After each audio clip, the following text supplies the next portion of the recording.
Okay, let's dive straight into this. Welcome to The Explainer. Today, we're breaking down an absolutely wild international clash. We're talking about the highly anticipated Group C opener between global football giants Brazil and the incredibly resilient squad from Morocco. Honestly, this match had a bit of everything, you know? Tactical discipline, flashes of pure individual brilliance, and some late-game drama that literally kept everyone on the edge of their seats.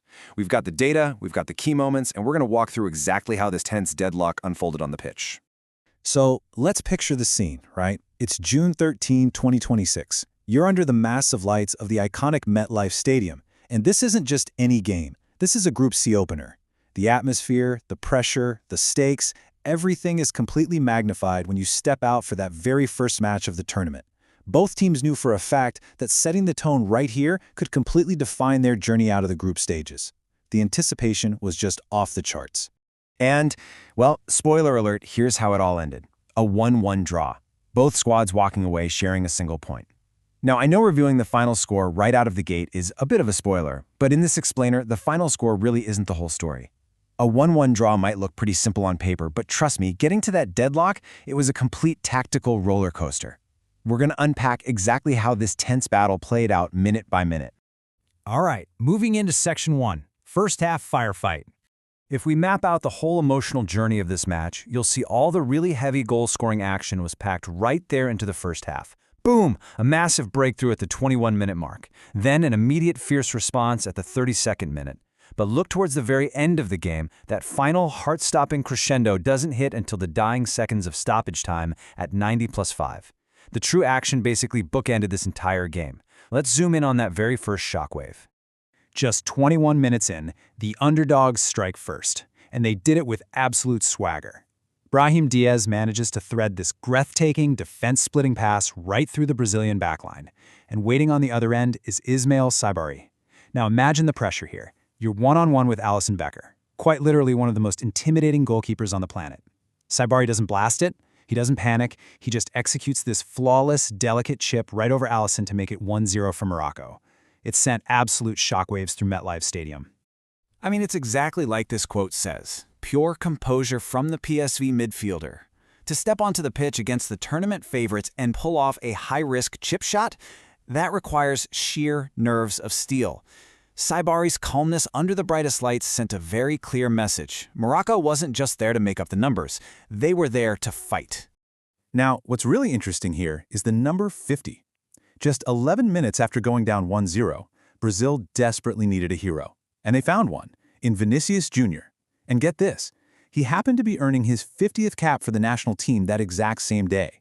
Scoring on a milestone appearance is the stuff of dreams anyway, but doing it when your team's back is totally against the wall in a tournament opener, that is a real game changer. Let's break down exactly how he marked that 50th cap. Let's actually look at the mechanics of this 32nd minute equalizer, because it was engineered perfectly. Step 1, Vinícius initiates this brilliant, rapid exchange of passes with Bruno Guimarães, totally destabilizing the Moroccan defense. Step 2, he cuts sharply inside using that world-class agility to buy just a tiny window of space. And step 3, the finish. He unleashes a beautifully curled, right-footed shot that flies straight into the top corner. It happened in the blink of an eye, but breaking it down shows you just how much precision was involved. It was one of those moments where, quite simply, Brazilian magic is on display. That goal wasn't just a point on the board, it was a statement. It was that classic flair, that unstoppable creativity we all associate with Brazil. At 1-1 heading into the break, the momentum had completely shifted. But actually, scratch that. The narrative of the match was about to take a really sharp turn. Moving on to our next section, the second half stalemate. Okay, so tactically, a massive contrast emerged here. Morocco adjusted by sitting deep. They prioritized defensive solidity over risky attacks. They essentially built a wall. Now Brazil, naturally, dominated the possession. They were constantly probing, constantly pressing, but they just couldn't break through that deep Moroccan block. And anytime Brazil did manage to find a sliver of daylight, Moroccan goalkeeper Yassine Bounou was right there, making these clutch, vital late saves to keep the score level. It was a remarkably tense standoff. But hey, Morocco wasn't just defending, they were waiting for their moment. And that moment almost came in the 95th minute, deep into stoppage time. Ayoube Amaimouni breaks free, literally threatening to snatch all 3 points for Morocco at the final gasp. But then Brazil's own superstar keeper, Alisson, proves exactly why he's considered one of the best in the world. He steps up with a massive point-saving denial, an absolutely breathless climax to the match, proving you can't lose focus until the very last whistle. And finally, Section 3, by the numbers. And this brilliantly illustrates just how tightly contested this match truly was. Just look at the possession split. Brazil holding a narrow 54% compared to Morocco's 46%. In modern football, a 54-46 split is razor thin. Yeah, Brazil dominated the ball in the second half, but across the entire 90 minutes, Morocco ensured they had enough of the ball to be a constant threat. They weren't just parking the bus. They competed for the midfield and made their 46% possession really count, with highly effective attacking transitions. You can see those razor-thin margins in the offensive output too. Brazil managed 5 shots on target, while Morocco was right on their heels with 4, a super slight edge for the Brazilians. But then, check out the discipline stats. Brazil picked up 2 yellow cards, while Morocco kept a totally clean sheet with 0.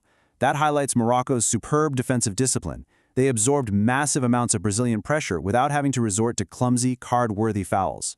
So, that leaves us with one massive question to ponder today. Both teams walk away sharing 1 point, but who does this draw actually favor going forward in Group C? I mean, does Brazil feel like they dropped 2 points they should have easily won? Or does Morocco take massive confidence from going toe-to-toe with a tournament favorite? The physical game ended at 1-1, for sure, but the psychological ripple effect of this result, we're going to see that play out through the rest of the group stages. Think about that as you watch their next matchups. Thank you so much for joining me for this explainer. Keep learning, and I'll catch you in the next one.